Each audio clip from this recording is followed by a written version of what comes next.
Maka saran saya, tanggal 16 Agustus 2024 nanti pidato kenegaraan presiden.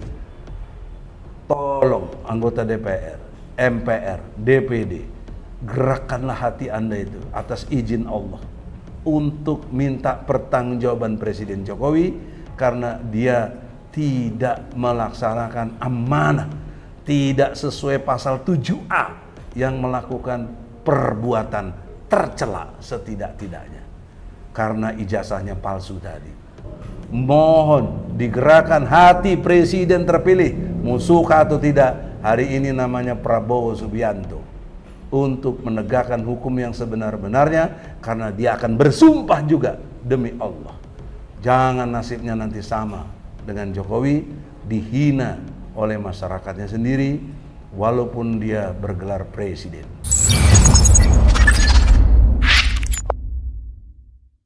Saya mulai dari perjanjian sumpah oleh Presiden Republik Indonesia berdasarkan pasal 9 Undang-Undang Dasar 1945. Di dalam pasal 9, demi Allah sebagai presiden dan wakil presiden akan menjalankan undang-undang dan peraturan lainnya sebaik-baiknya dan seluruh-seluruhnya demi nusa dan bangsa.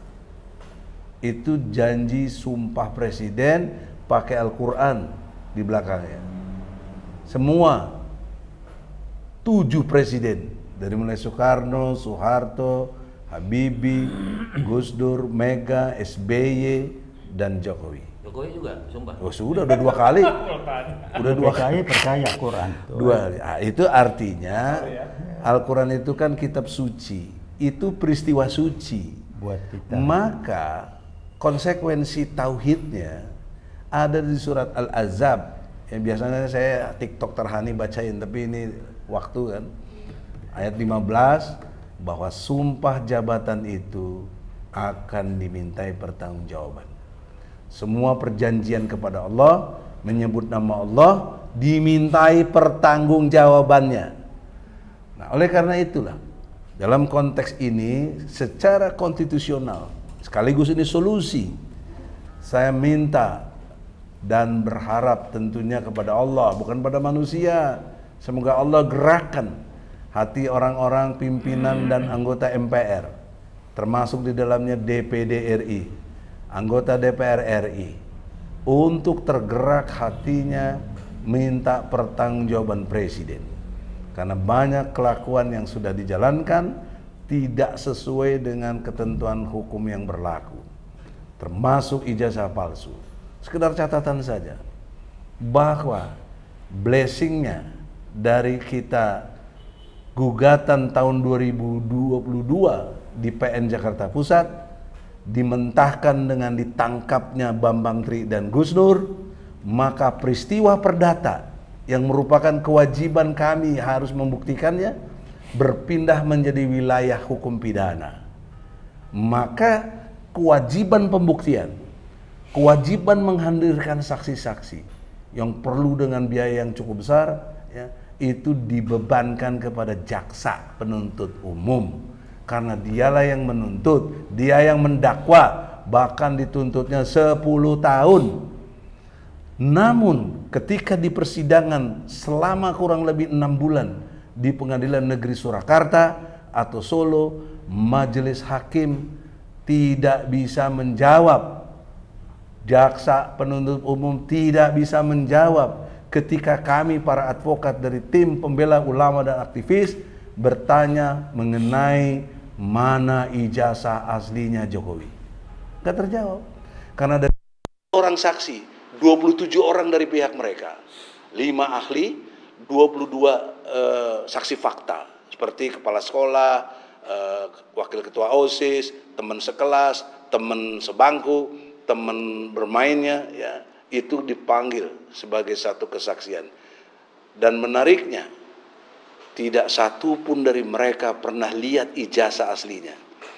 Oleh karenanya, jaksa penuntut umum tidak mampu menjelaskan, memperlihatkan mana ijazah aslinya.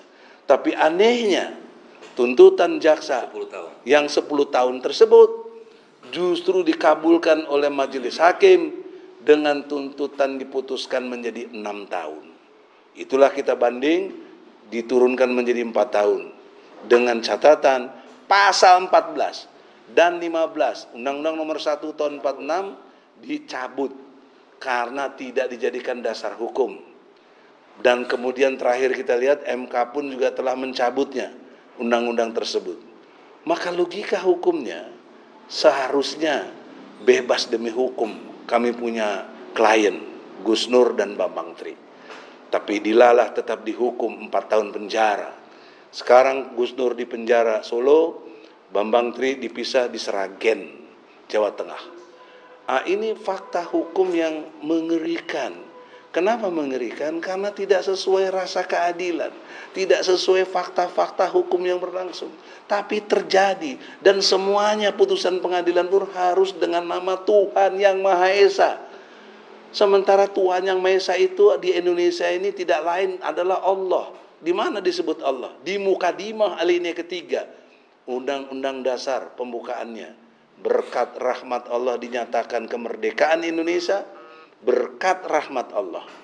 Jadi Allah lah dengan kondisi objektivitas takdirnya memerdekakan bangsa Indonesia. Itu diakui oleh para pendiri negara kita, the founding fathers kita, yang membuat Pancasila dan UUD 45, termasuk Soekarno.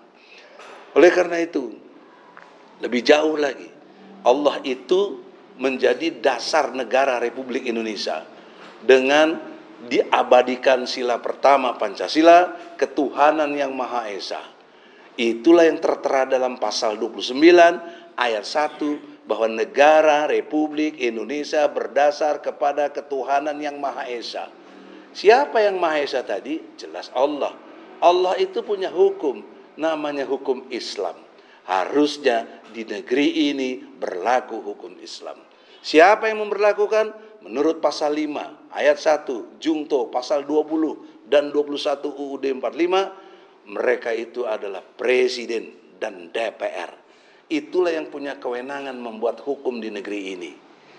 Nah, oleh karena itu hingga hari ini tidak ada satupun berkait dengan tegaknya hukum pidana Islam, maka itu tanggung jawab konstitusional, dosa konstitusional oleh para pemimpin bangsa ini dan para anggota DPR yang pernah menjadi anggota DPR dalam periode-periode sebelum ini.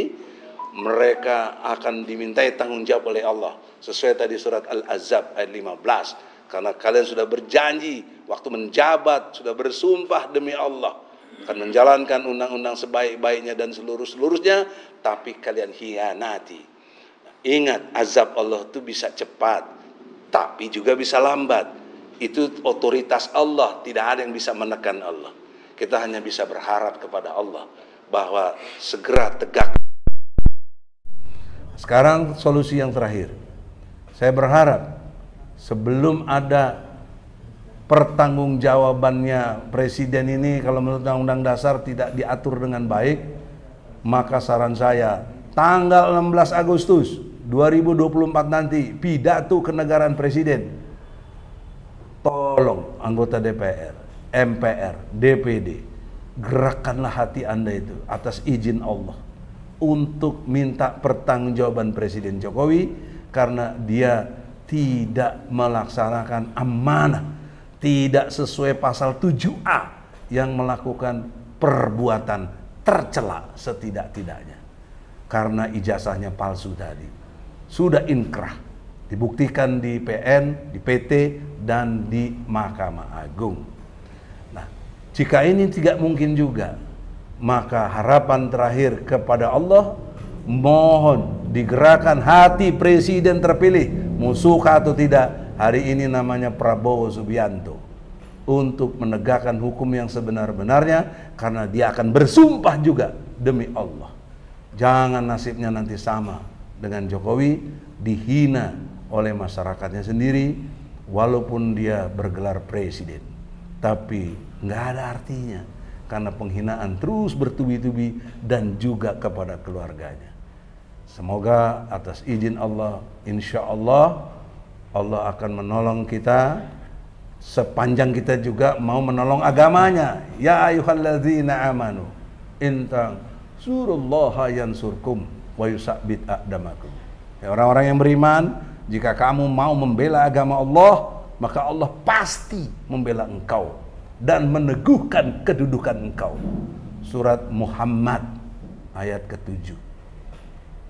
Insya Allah acara ini diridhoi oleh Allah. Amin. Assalamualaikum warahmatullahi wabarakatuh.